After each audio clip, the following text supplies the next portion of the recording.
Bonjour, bonsoir, merci chers toutes, chers tous.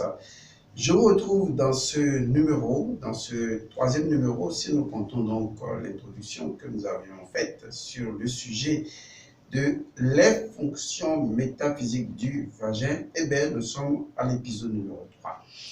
Et dans cet épisode-là, nous allons aborder les fonctions métaphysiques du vagin, d'accord? Vous le voyez déjà en titre, on n'a besoin de me répéter. Et nous allons aborder la fonction éducationnelle du vagin, qu'on appelle encore la fonction dite de transformation. Vous êtes avec votre ami, frère, cousin, serviteur, tout ce que vous voulez, ou maître spirituel, El Monsieur Godson. Une fois encore, bienvenue sur ma chaîne. Activez la clochette de notification et partagez massivement ces vidéos pour faire du bien aux gens, pour équilibrer un peu les vidéos dépravées que les gens font. Nous avons besoin de la métaphysique pour pouvoir restructurer notre propre dimension intérieure et également le monde dans lequel nous sommes en train de vivre. Alors, que nous dit justement la fonction éducationnelle ou la fonction dite de transformation, à la limite même de transmutation? Il faut reconnaître une chose. Dans l'animisme, dans les anciennes traditions ou dans les traditions dites païennes, je ne sais pas ce qui en fait mauvaise tradition, puisque nous parlerons de l'animisme et vous verrez que toutes les religions proviennent fondamentalement de l'animisme et il n'y a aucune exception à cette règle-là, à moins qu'on ne sache pas ce qu'est l'animisme. Nous en parlerons sur le plan métaphysique. Eh bien, il faut reconnaître que dans les civilisations animistes ou les civilisations souches, eh bien, l'éducation a généralement été confiée à la femme. Parce que la femme représente l'élément terre, capable de transformer une graine en un arbre, parce que la femme est un vagin et le vagin possède une fonction métaphysique, celle de transformer une graine ou un germe en un enfant qui va être expulsé plus tard. Mais les fonctions du vagin ne s'arrêtent pas là, puisque en sortant du vagin et de l'utérus physique, l'enfant demeure connecté au côté invisible du vagin et donc connecté à sa mère en tant que niveau de loi du principe vaginal, et l'enfant va évoluer vers le principe du vagin et donc l'enfant est connecté toujours aussi bien avec son corps, avec son âme qu'avec son esprit au vagin de la femme. Et au vagin dans ces différentes transformations, dans ces différentes phases, mais également dans ces différentes hiérarchies principes, si vous voulez. Et donc, je prie tous les hommes et toutes les femmes de ne pas rompre les relations avec leur mère. Quel que soit ce qu'on dit de votre mère, c'est votre mère. Et son influence continue de se faire encore et encore sur vous. Que vous soyez dans son vagin ou hors de son vagin, eh bien, le vagin de la femme, au niveau de son principe spirituel, continue toujours d'interagir avec vous. Vous devez faire très attention à cela. Donc, le vagin a une puissance extraordinaire parce que, comme je vous l'ai dit, l'univers même se présente comme étant un vagin. Un utérus, donc un vagin au sein duquel nous nous trouvons. Et c'est dans ce vagin, dans cet utérus universel, que l'homme retrouve son destin, où son destin se fait, où son destin se transforme. Ceci nous retourne un peu donc dans la fonction de transformation du vagin. Et pour pouvoir comprendre cette fonction de transformation, nous allons nous appuyer donc sur les 4 phases précédemment énumérées, où on avait parlé donc de la phase première qui est la phase chaotique, ou la phase de Nounou, ou la phase de Nounou, qui est donc la phase du chaos universel, qui possède néanmoins son ordre, mais qui est un désordre comparé à notre ordre issu donc de notre univers organisé.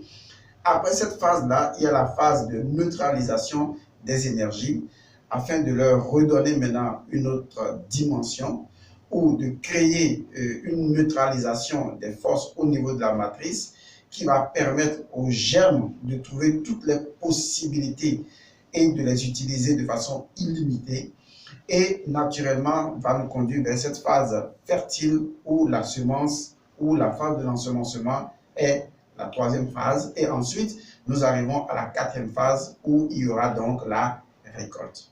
Donc appuyons-nous sur ces quatre phases et étudions les fonctions de transformation. Généralement, lorsque vous avez un projet, il y a d'abord l'idée du projet.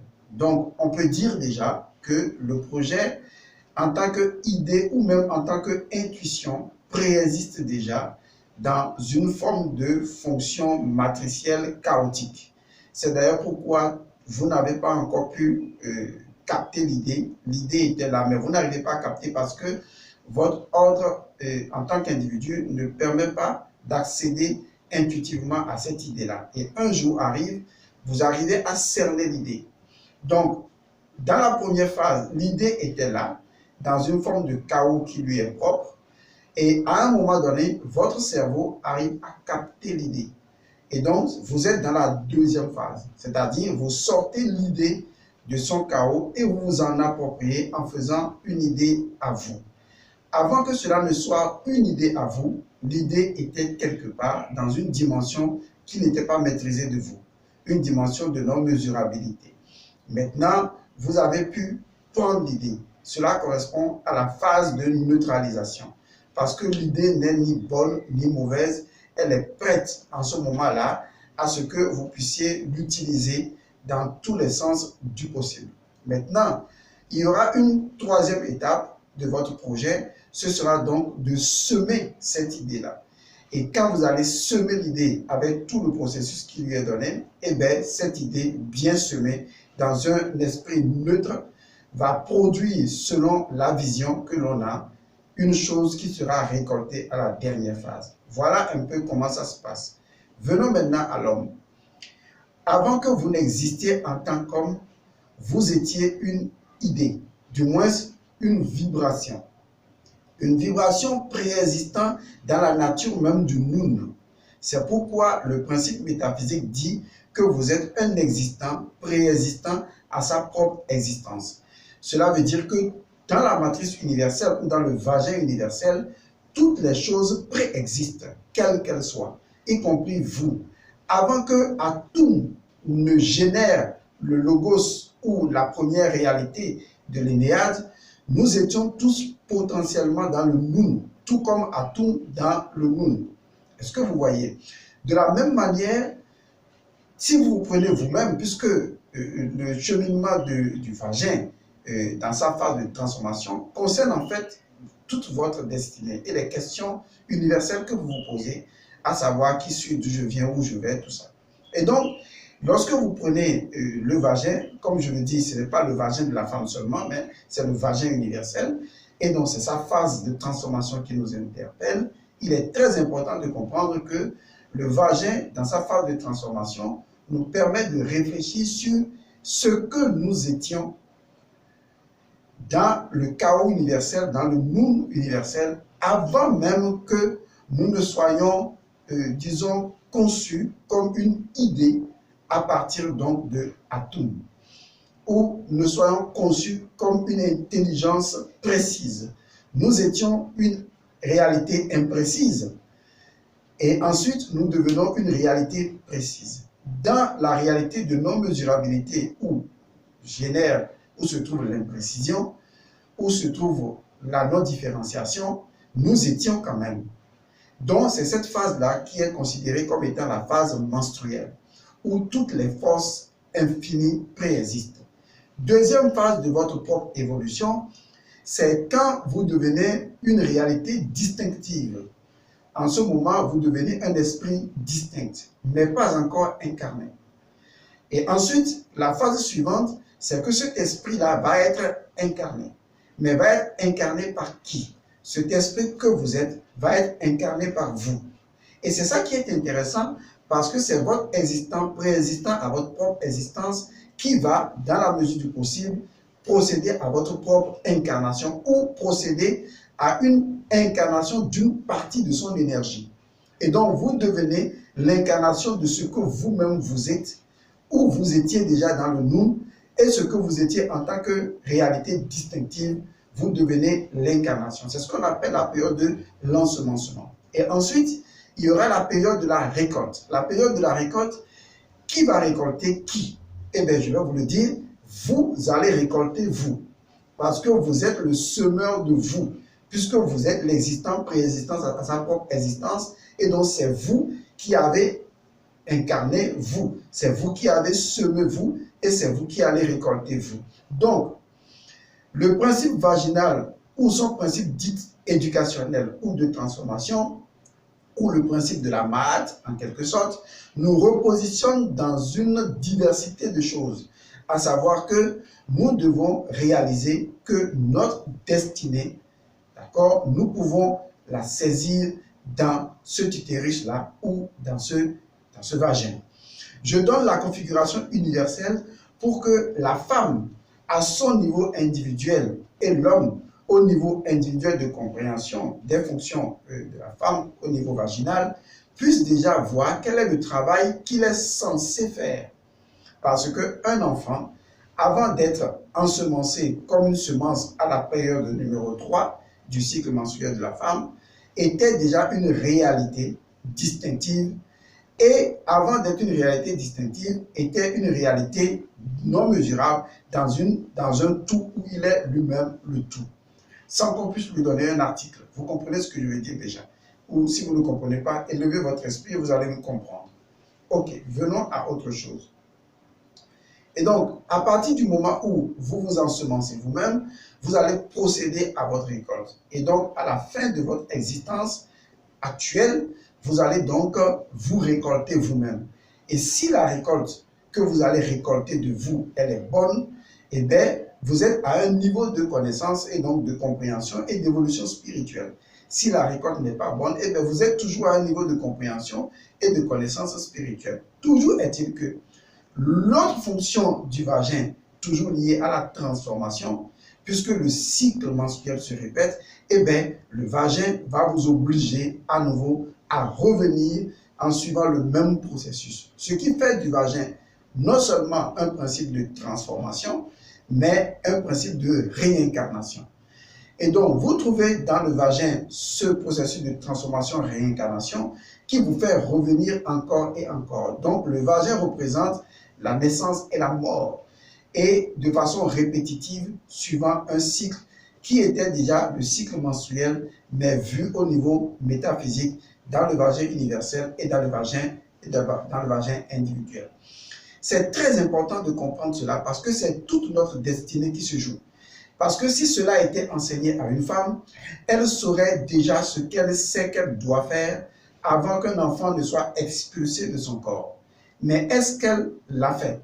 Et donc, à un moment donné, elle ne l'a pas fait. Et donc, l'enfant est devenu ce qu'elle n'a pas fait, puisque la loi dit ce que tu fais, te fait. Ce que tu ne fais pas aussi, te fait. Et donc, le fait de n'avoir pas fait, fait qu'elle a fait de n'avoir pas fait. Et du coup, eh bien, naturellement, elle a généré un produit qui est conforme au fait qu'elle n'a pas fait. Et ça, c'est très, très important à garder, ce qui montre que notre mère a un rôle extraordinaire à jouer dans notre vie, si tant est qu'elle comprend les fonctions métaphysiques et du vagin et du pénis, elle peut jouer parfaitement son rôle, tout comme le père peut l'accompagner parfaitement dans son rôle, puisqu'il faudra justement voir dans d'autres vidéos comment se combinent les fonctions des deux parents. Vous voyez donc que l'affaire est sérieuse, parce que quand vous posez la question de savoir qui suis-je, c'est le vagin seul qui peut vous répondre. Parce que le vagin vous explique que avant que vous ne soyez ensemencé, vous étiez une réalité non mesurable, dont vous étiez une instance suprême. En fait, vous étiez tout simplement le tout. Et que maintenant, vous faites l'expérience de ne plus être le tout, parce qu'il a fallu que vous vous distinguiez de vous-même pour exprimer l'opposition du tout au fait de ne pas être le tout. Et à partir de ce moment, vous choisissez de vous incarner dans un corps physique ou dans une dimension physique, mais vous n'êtes pas qu'incarné dans un corps physique, Vous avez incarné une partie de votre fréquence vibratoire dans un corps physique, mais les autres fréquences vibratoires de vous, vous les avez incarnées dans d'autres réalités qui ne sont pas uniquement dans le corps physique. Vous percevez alors votre grandeur, parce que ce corps physique n'est que symboliquement une expression d'un courant d'énergie de votre réalité incommensurable, mais n'empêche pas votre courant d'énergie de manifester sur d'autres champs, dans d'autres univers, dans d'autres réalités de vous-même à l'échelle infinie. Car vous êtes infini en tant qu'énergie et donc vous ne pouvez pas être confiné dans un espace restreint. Une partie de votre énergie va créer d'autres réalités à l'échelle de l'infini. Je ne vais pas rentrer dans cette dimension, je vous donne juste une idée pour que vous vous libériez de la méconnaissance de ce qu'on vous a enseigné, comme quoi vous êtes un esprit prisonnier d'un corps. Non, il faut arrêter cela. Alors, à partir du moment où nous comprenons l'interaction de la transformation qui se produit en nous, nous savons alors que nous pouvons répondre facilement à la question « Qui suis-je » Justement, c'est ça la question.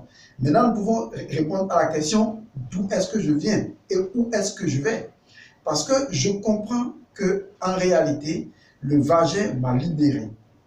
De la même manière où l'enfant est délivré à la naissance, de la même manière au niveau métaphysique, le vagin vous délivre, le vagin vous libère.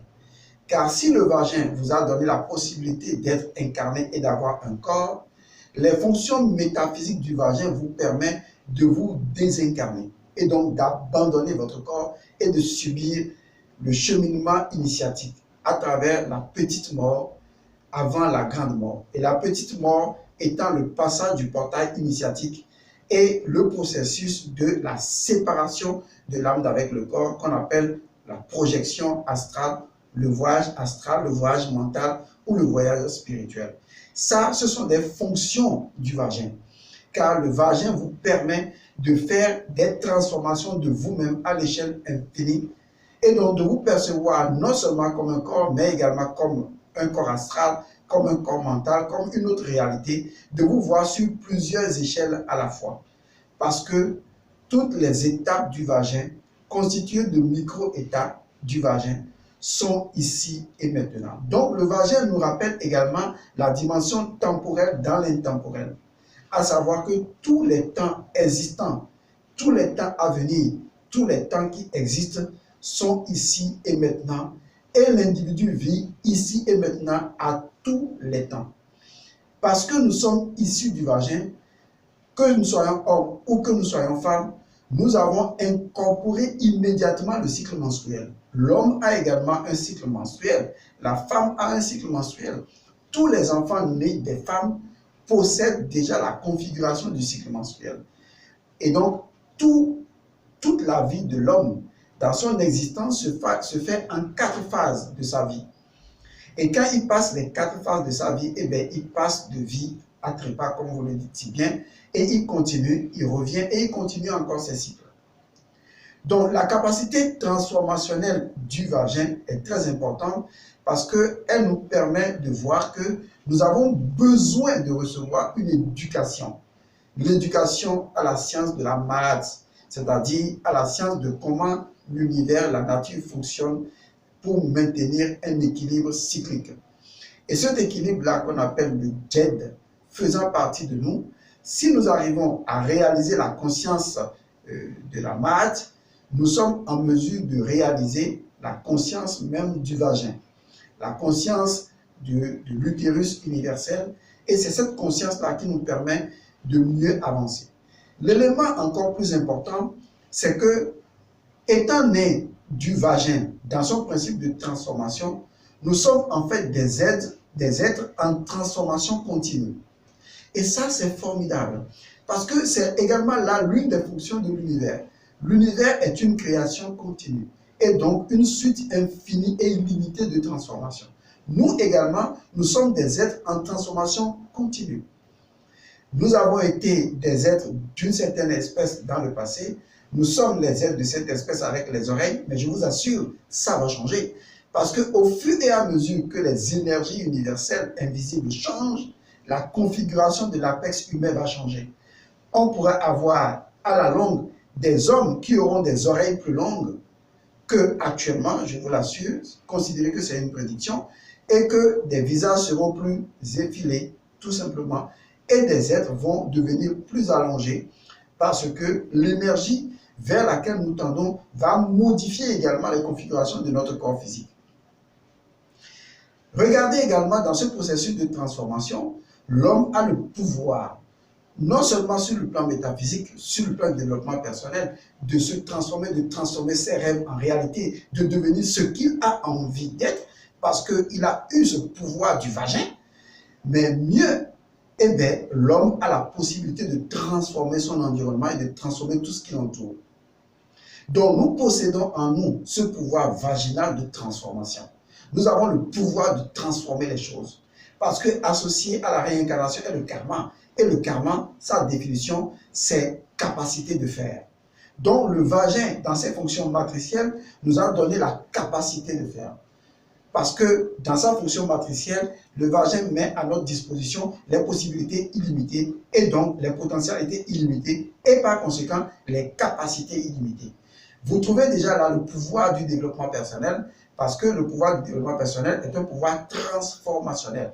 Vous devez garder à votre esprit ou dans votre esprit que vous pouvez devenir ce que vous voulez devenir. Et ça, c'est le vagin qui vous a donné ce pouvoir. Ne vous arrêtez jamais parce que rien en vous ne s'arrête jamais. Les cycles vont et viennent, mais vous n'êtes jamais la même personne parce que vous vous transformez encore et encore, tout comme l'univers se transforme et évolue. Quand l'univers fait ces cycles-là et tourne, il ne revient jamais au même point de départ. Qui vous a dit qu'il revient au même point de départ? C'est ça qui a donné l'idée du 13e zodiaque dans l'égyptologie antique. En fait, il y a 12 zodiaques, mais il y a un mythe qui accompagne le 13e zodiaque, ou le 13e signe du zodiaque, si vous voulez. Parce qu'à partir du moment où ça tourne, ça tourne, ça tourne, ça ne revient jamais au point de départ, ça revient toujours avec un décalage. Donc, nous sommes dans une dimension qui évolue en spirale et non qui évolue en un cercle fermé. Si c'est un cercle fermé, on ne peut pas évoluer, on va faire du surplace. Même le fait de croire que la Terre tourne et revient au même endroit est une erreur. La Terre ne revient jamais au même endroit. Sur un siècle, sur 200 ans, la Terre se décale toujours et donc la Terre évolue même au sein de l'univers. Et tout l'univers évolue au sein de l'englobant tout ou au sein d'un univers plus grand qui évolue au sein d'un univers encore plus grand et toujours plus grand. Puisque notre univers fait partie d'un autre univers et a boomé il y a plusieurs milliards d'années, mais l'univers qui le contenait est un univers qui existait. Donc nous sommes un peu dans un processus illimité de transformation. Et ce que certaines personnes appellent l'extinction n'est qu'une phase qui va passer à une phase de transformation encore plus grande. Ce que les gens appellent apocalypse ou révélation, ce n'est que la fin d'une réalité, d'une vision, d'une perception de la réalité, et cela va donner naissance à une autre perception dans l'infiniment grand où les choses ne s'arrêtent absolument jamais. Et ça, c'est le pouvoir du vagin. Vous avez reçu du vagin le sceptre de la transformation. Vous êtes donc un magicien. Vous avez la possibilité de dire abracadabra et un chapeau se transforme en un écureuil. Parce que ce pouvoir-là, c'est un pouvoir que le vagin détient. Et ce pouvoir, le vagin l'a donné à tous ses enfants. Regardez, dans le vagin de la femme, un fœtus évolue, se transforme.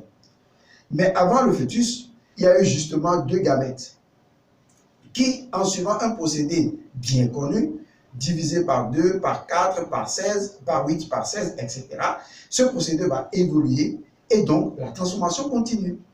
Cette transformation va donner naissance à des organes spécifiques qui vont se combiner de façon intelligente, donc sur une vision bien précise, pour donner in fine un être humain.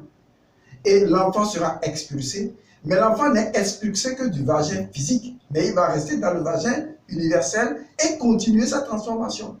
Même la mort fait partie du vagin et la mort fait partie d'un processus de transformation à l'intérieur du vagin universel et dont la mort n'est pas la fin de la vie, puisque la vie fait vivre la mort et la mort n'est qu'une suite de la naissance en tant qu'un processus de transformation de la naissance qui intervient à une étape plus élevée. Sinon, en fait, vous mourrez tous les jours. Oui, une photo de vous il y a 7 ans, vous êtes mort. Voilà, vous nez à peut-être 30 ans, 35 ans ou plus. Vous voyez, c'est magique de se réveiller un matin et de dire que je ne me lève jamais dans la même chambre.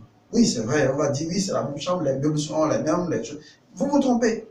Vous ne vous réveillez jamais dans la même chambre. C'est ce qui crée en vous le stress. Parce que vous croyez être en train de faire la même chose alors que vous ne faites pas la même chose. Les choses ne sont jamais la même chose. Les choses changent constamment. Leurs atomes changent constamment. Leurs molécules changent constamment. Mais la seule chose qui ne change pas, c'est cette bêtise que vous avez de n'avoir que la même perception des choses.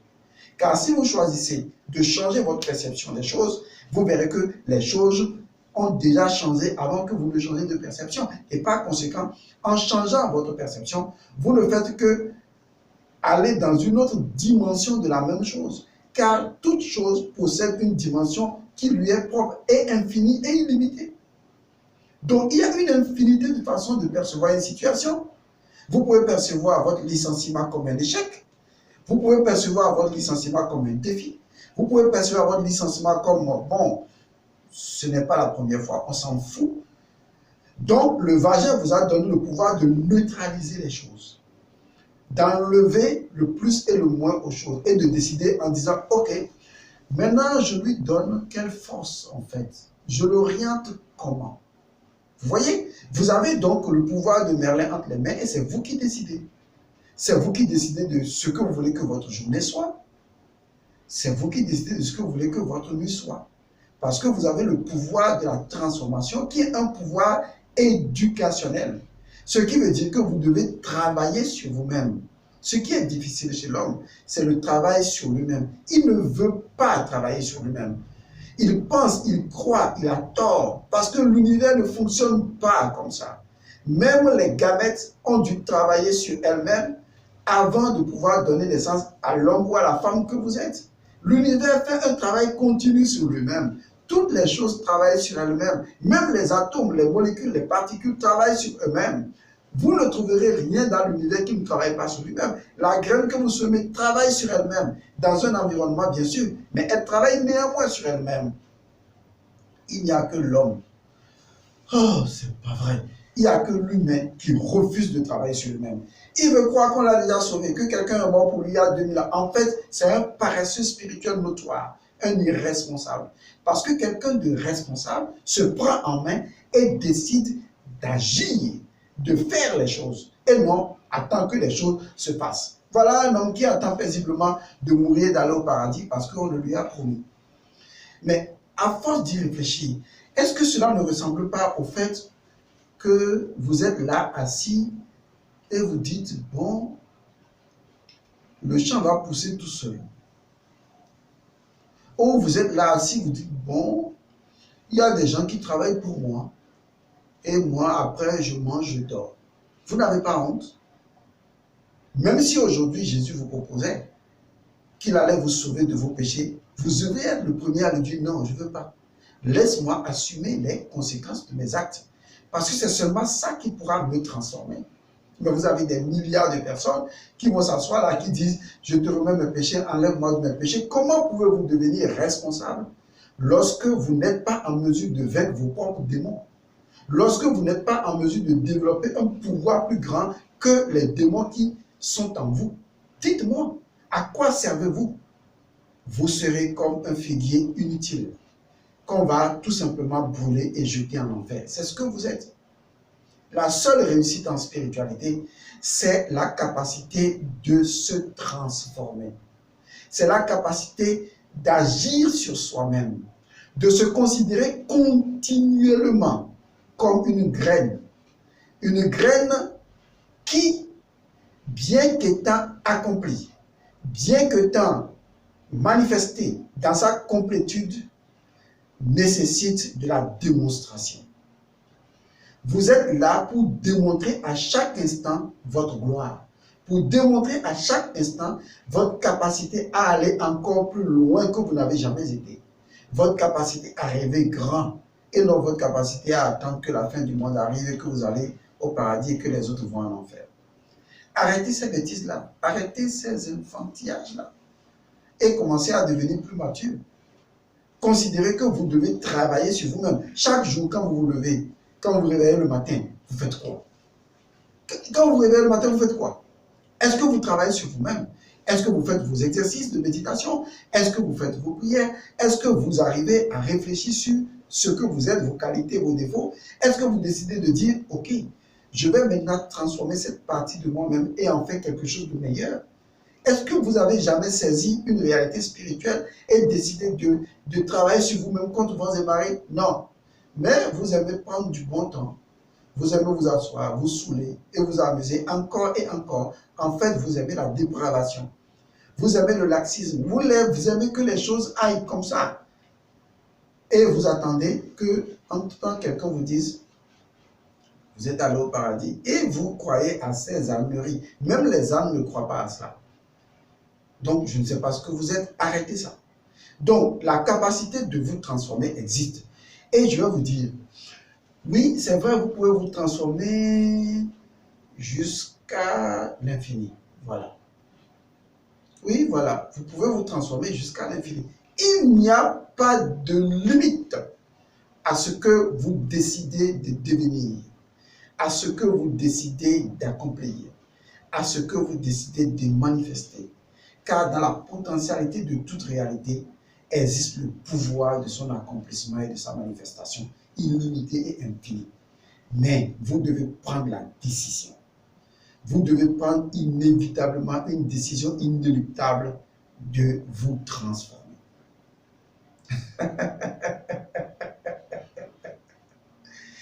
Vous savez pourquoi je souris?